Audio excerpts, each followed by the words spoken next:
नमस्कार, 5:25 खबरों में बहुत बहुत स्वागत है आप सभी का। मैं हूं आपके साथ छाया चौधरी। बुलेटिन की शुरुआत करते हैं प्रधानमंत्री के दौरे के साथ। तो प्रधानमंत्री नरेंद्र मोदी शनिवार को 2 दिवसीय दौरे पर कुवैत पहुंचे और 43 साल बाद यह किसी भारतीय प्रधानमंत्री का पहला कुवैत दौरा है।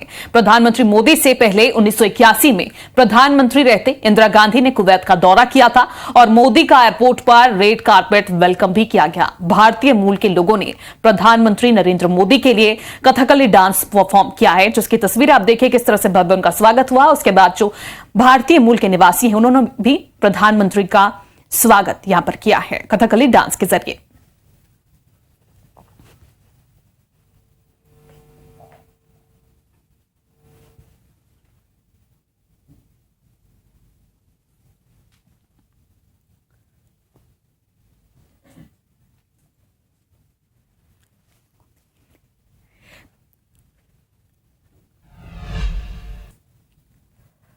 और दिल्ली के पूर्व मुख्यमंत्री अरविंद केजरीवाल के खिलाफ शराब नीति घोटाले में केस चलाने की अनुमति ईडी को मिल गई है। एएनआई के सूत्रों के मुताबिक एलजी वीके सक्सेना ने शनिवार को अनुमति दे दी है। ईडी ने 5 दिसंबर को एलजी से केस चलाने के लिए अनुमति मांगते हुए कहा था कि शराब घोटाले की जांच में पता चलना है कि शराब नीति को लागू करने के दौरान भ्रष्टाचार हुआ था।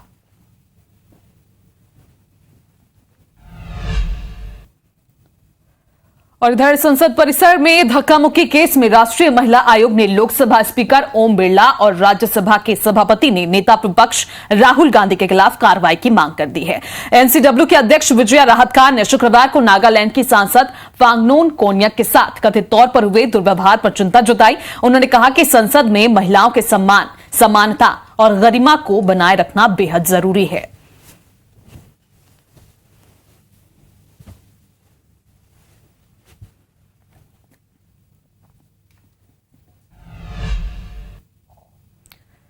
और आम आदमी पार्टी के कन्वेयर अरविंद केजरीवाल ने शनिवार को डॉक्टर अंबेडकर स्कॉलरशिप योजना का ऐलान कर दिया है। केजरीवाल ने कहा कि दलित परिवार के बच्चे की विदेशी यूनिवर्सिटी में पढ़ाई और आने जाने का खर्चा दिल्ली सरकार उठाएगी। उन्होंने कहा कि अंबेडकर ने विदेशों में पढ़ाई कर डबल पीएचडी की है। आजाद भारत में किसी बच्चे को फॉरेन यूनिवर्सिटी में पढ़ने में दिक्कत नहीं होनी चाहिए। सरकारी अफसरों के ऊपर भी ये योजना लागू होगी। तो बड़ा ऐलान दिल्ली के पूर्व सीएम अरविंद केजरीवाल ने किया है और साथ ही उन्होंने इससे पहले भी ऑटो चालक हो या फिर बुजुर्गों के लिए बड़ा ऐलान किया है। इस बार छात्रों पर इनका खासतौर पर फोकस है और छात्रों के लिए इन्होंने ये योजना लागू की है कि दलित समाज का कोई भी बच्चा अगर दुनिया की किसी भी टॉप की यूनिवर्सिटी में पढ़ना चाहेगा तो वो बच्चा उस यूनिवर्सिटी में एडमिशन ले ले। बस एडमिशन लेने के बाद उसका सारा पढ़ाई का खर्चा, आने जाने का खर्चा, सारा खर्चा दिल्ली सरकार वहन करेगी। उन्होंने जो भारतीय जनता पार्टी ने और अमित शाह जी ने उनका मजाक उड़ाया, उसका जवाब आज हम इस योजना से पूरे दलित समाज के लिए दे रहे हैं। इधर राजस्थान के जैसलमेर में जीएसटी काउंसिल की बैठक में एक बड़ा फैसला लिया गया है। मंत्रियों के समूह ने हेल्थ और लाइफ इंश्योरेंस प्रीमियम पर जीएसटी घटाने का प्रस्ताव रखा था, जिसे जीएसटी काउंसिल की बैठक में नेक्स्ट मीटिंग के लिए टाल दिया गया। इसका मतलब है कि अभी भी लोगों को अपने इंश्योरेंस पर पुराने टैक्स रेट के हिसाब से प्रीमियम जमा करना होगा।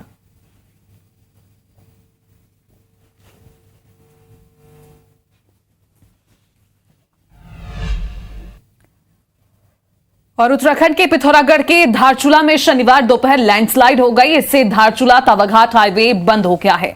कई वाहन जाम में फंसे हुए हैं। हाईवे से मलबा हटाने का काम अभी भी किया जा रहा है। पुलिस ने कहा है कि किसी के घायल होने की फिलहाल सूचना अभी तक नहीं सामने आई है।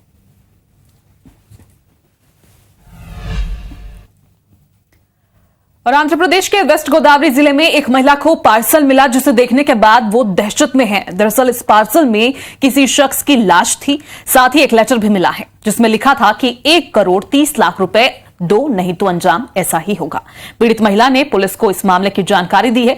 पुलिस पार्सल भेजने वाले शख्स की तलाश कर रही है। वहीं आरोपी की भी तलाश जारी है, जिससे ऑटो से महिला को पार्सल की डिलीवरी दी गई।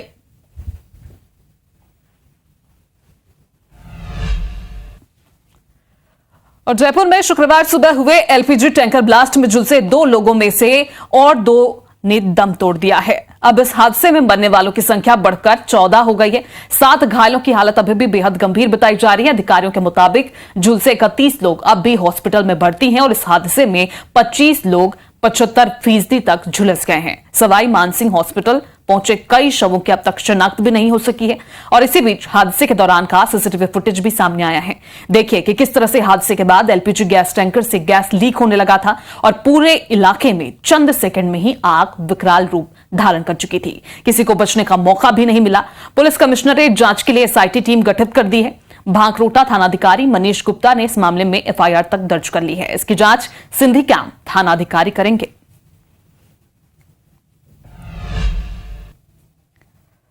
और हैदराबाद में बिल्डिंग के 5वें फ्लोर में भीषण आग लग गई। राहत की बात यह रही कि दमकल विभाग की टीम ने आग पर काबू पा लिया। बिल्डिंग में सॉफ्टवेयर कंपनी का दफ्तर है।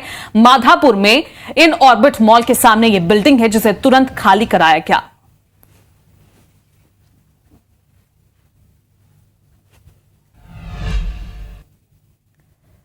अगली खबर देवास से। देवास के नयापुर क्षेत्र में मौजूद एक घर में आग लग गई। धुएं की वजह से दम घुटने से दूसरी मंजिल पर सो रहे एक ही परिवार के 4 सदस्यों की मौत हो गई है। मृतकों में 2 बच्चे भी शामिल हैं। आग लगने के दौरान परिवार ऊपरी मंजिल पर सो रहा था और नीचे दूध डेयरी थी। आशंका जताई जा रही है कि दूध डेयरी में गैस सिलेंडर रखा था जिसके कारण आग भभकी और लपटें ऊपरी मंजिल तक जा पहुंची। बताया जा रहा है कि पहली मंजिल पर दूध डेयरी प्रोडक्ट का कुछ सामान भी रखा है जिसके कारण आग बेकाबू हो गई थी।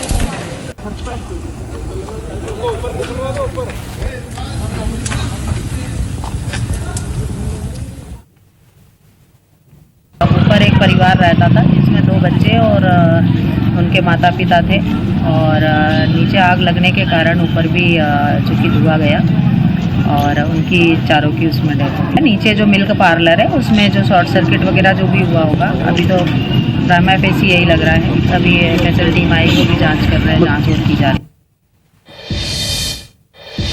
और उज्जैन से खबर है जहां पर महाकालेश्वर मंदिर के अन्नक्षेत्र में एक हादसे में महिला कर्मचारी की मौत हो गई है। महिला यहां आलू प्याज छिलने वाली मशीन पर काम कर रही थी और इसी दौरान मशीन में दुपट्टा फंसने से उसके गले में फंदा कस गया और महिला ने मौके पर ही दम तोड़ दिया।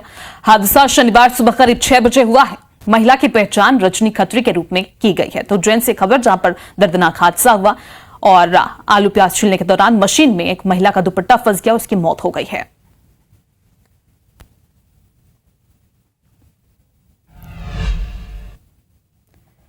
और सूरजपुर से सड़क हादसे की खबर भी आपको बता दें। सूरजपुर को टक्कर मार दी हादसे में बाइक सवार युवक की मौत हो गई है। वहीं एक युवक गंभीर रूप से घायल बताया जा रहा है। करंची चौकी क्षेत्र के बतरा गांव की घटना है जहां पर यह हादसा हुआ। रेलवे क्रॉसिंग के पास फाटक नहीं होने से कई दफा यहां पर हादसे की स्थिति देखी जाती है।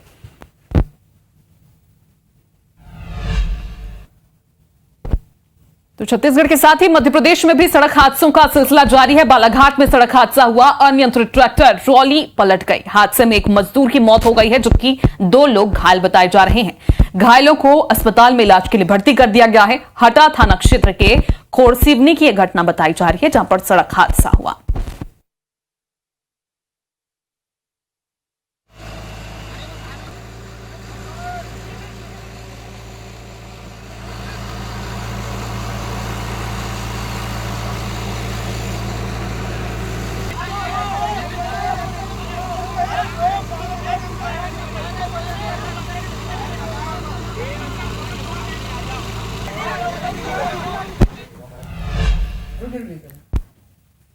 और विदिशा में भी सड़क हादसा हुआ जहां पर ट्रक और बस की टक्कर हो गई। हादसे में करीब 22 लोग घायल हो गए हैं। इलाज के लिए सभी को अस्पताल में भर्ती किया गया है। कोहरे की वजह से बताया जा रहा है कि विजिबिलिटी कम हो गई थी और इसी की वजह से यह हादसा हुआ। सांची सलामतपुर के बीच की घटना बताई जा रही है।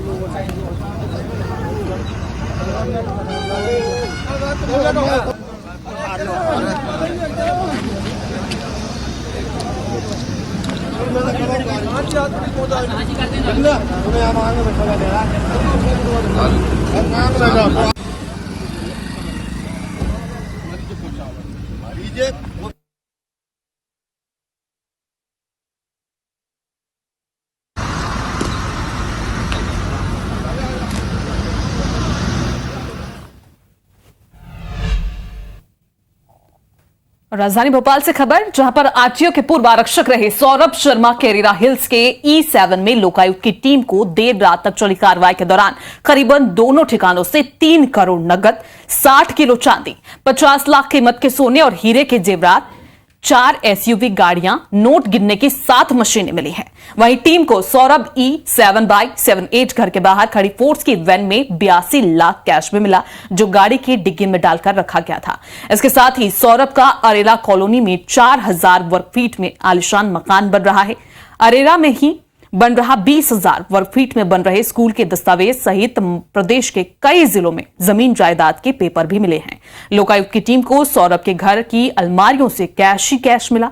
20 दिसंबर को लोकायुक्त को सौरभ के अरेरा कॉलोनी में बने दफ्तर में ग्राउंड फ्लोर पर टाइल्स के नीचे बने फर्श को उखाड़ने पर करीबन 20 क्विंटल चांदी की सिल्लियां मिली थी। इसके साथ ही पैकेट 52 LED जिनकी कीमत करीब 50 लाख रुपए से भी ज्यादा है।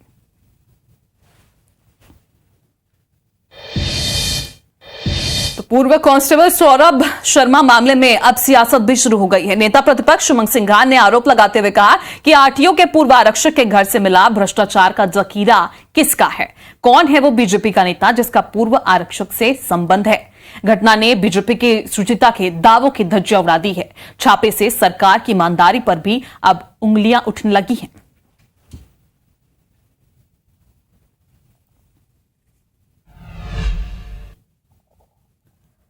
दमोह में भाजपाइयों ने राहुल गांधी के खिलाफ विरोध प्रदर्शन किया है। संसद में सांसदों के साथ घटना का विरोध जताया गया। इस दौरान मौके पर बड़ी संख्या में पुलिस बल मौजूद रहा। शहर के अस्पताल चौराहा का यह मामला, तस्वीरें भी आपके सामने, किस तरह से राहुल गांधी के लिए यहां पर आक्रोश देखा गया है भाजपाइयों में, और इसके साथ ही उन्होंने विरोध प्रदर्शन किया। हालांकि पुलिस बल की तैनाती भी इस दौरान की गई थी।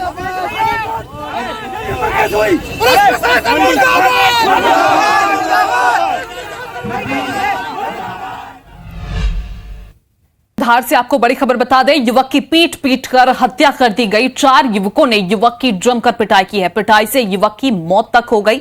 सभी आरोपी फरार बताए जा रहे हैं। फिलहाल पुलिस आरोपियों की तलाश में जुटी हुई है। मांडू थाना क्षेत्र का यह मामला बताया जा रहा है। तो धार से बड़ी खबर, जहां पर युवक की पीट कर हत्या कर दी, पिटाई से युवक की मौत हो गई है। धार थाना क्षेत्र का यह मामला है। 4 युवकों ने युवक की जमकर पिटाई की और इस दौरान युवक ने दम ही तोड़ दिया। फिलहाल पुलिस अब आगे की जांच कर रही है, आरोपियों की तलाश में जुटी हुई है।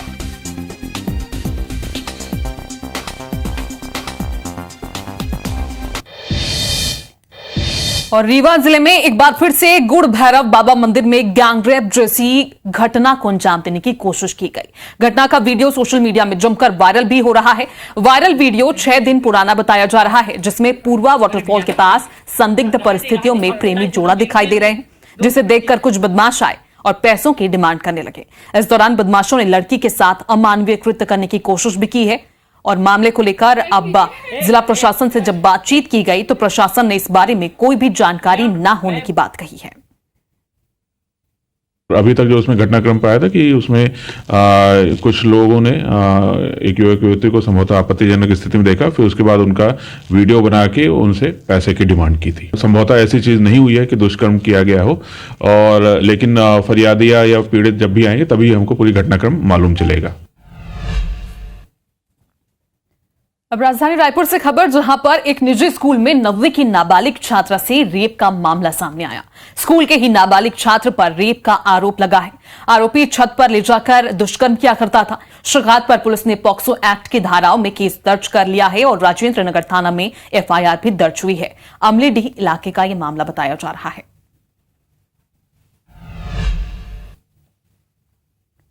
वहीं रायपुर के खम्हारडी की पुलिस को बड़ी सफलता मिली है। रेप की मेडिकल रिपोर्ट चोरी करने वाले 2 आरोपियों को पुलिस ने गिरफ्तार किया। आरोपियों ने रेप पीड़िता के घर से दस्तावेज और मेडिकल रिपोर्ट चोरी की थी। आपको बता दें कि पीड़िता ने कोयला घोटाले के आरोपी निखिल चंद्राकर पर दुष्कर्म का आरोप लगाया है। आरोपी निखिल चंद्राकर जेल में बंद है। गिरफ्तार आरोपी निखिल के साथी बताए जा रहे हैं। वहीं कोयला घोटाले के मास्टरमाइंड सूर्यकांत तिवारी का निखिल करीबी भी है।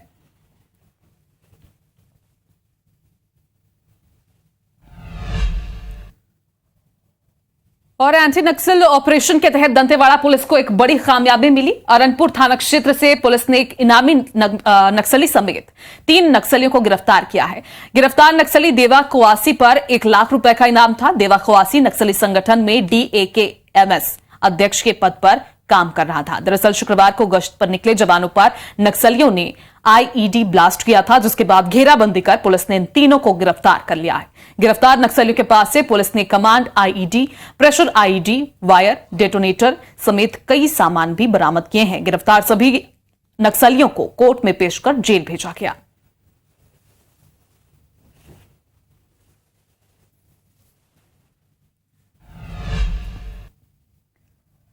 और सीधी में रिश्वतखोर नायब तहसीलदार को गिरफ्तार किया गया है। रीवा लोकायुक्त की टीम ने किसान से 25,000 की रिश्वत लेते उसे गिरफ्तार किया।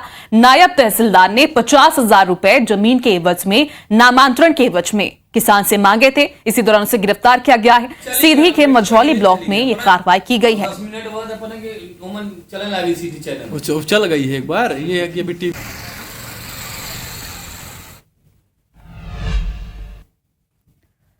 राजधानी रायपुर से खबर, जहां पर कम विजिबिलिटी ने परेशानी बढ़ा दी है। रायपुर आने वाली फ्लाइट्स की लैंडिंग नहीं हो पाई। दिल्ली से रायपुर आने वाली फ्लाइट रांची में लैंड की गई। सुबह 8:45 में यह फ्लाइट लैंड होनी थी। 1:30 बजे रायपुर में इसकी लैंडिंग की गई। रांची, भुवनेश्वर और नागपुर में इसकी लैंडिंग कराई गई थी। तो मौसम का रुख बदल रहा है, विजिबिलिटी काफी कम है, जिसकी वजह से लैंडिंग प्रभावित हो रही है।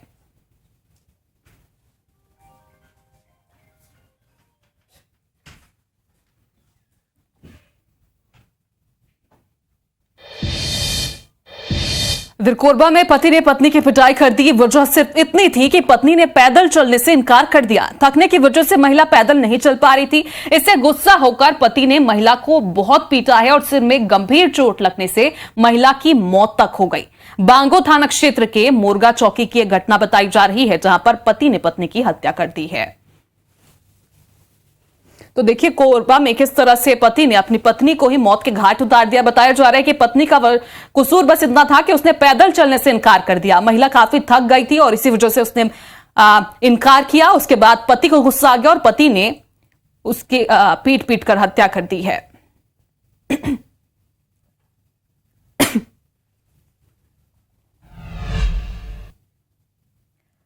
और कांकेर से एक अनोखी तस्वीर आपको दिखाने जा रहे हैं, जहां पर धान खरीदी केंद्र में भालू घुस गया। भालू ने मजदूर पर हमला कर दिया। घायल मजदूर को अस्पताल में भर्ती किया गया है। मौके पर मौजूद लोगों ने भालू को वहां से भगाया। वन विभाग की टीम मौके पर पहुंच चुकी है और लोगों से अपील भी की जा रही है।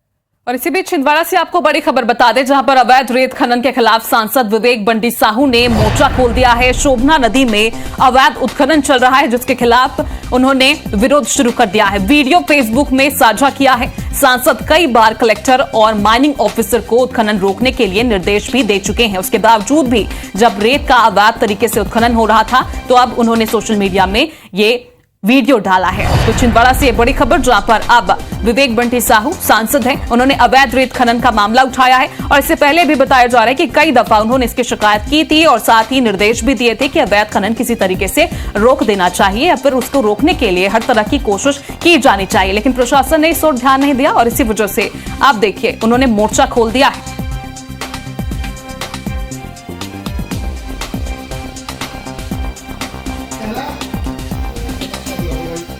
तो माइनिंग ऑफिसर को हटाने के लिए इसके साथ ही मुख्यमंत्री को उन्होंने पत्र लिखा है। तो ये बड़ी खबर छिंदवाड़ा से, जहां पर रेत का अवैध उत्खनन लगातार हो रहा था और अब सांसद विवेक बंटी साहू ने मोर्चा खोल दिया है। माफ कीजिएगा, मुख्यमंत्री को उन्होंने पत्र लिखा है। शोभना नदी में अवैध तरीके से रेत का उत्खनन हो रहा था। वीडियो फेसबुक पर उन्होंने साझा किया है और सांसद इससे पहले भी कई बार कलेक्टर और माइनिंग अफसर को उत्खनन रोकने के लिए निर्देश भी दे चुके हैं। इसके बावजूद जब कार्रवाई नहीं हुई तो माइनिंग ऑफिसर को हटाने के लिए मुख्यमंत्री को उन्होंने पत्र लिखा है।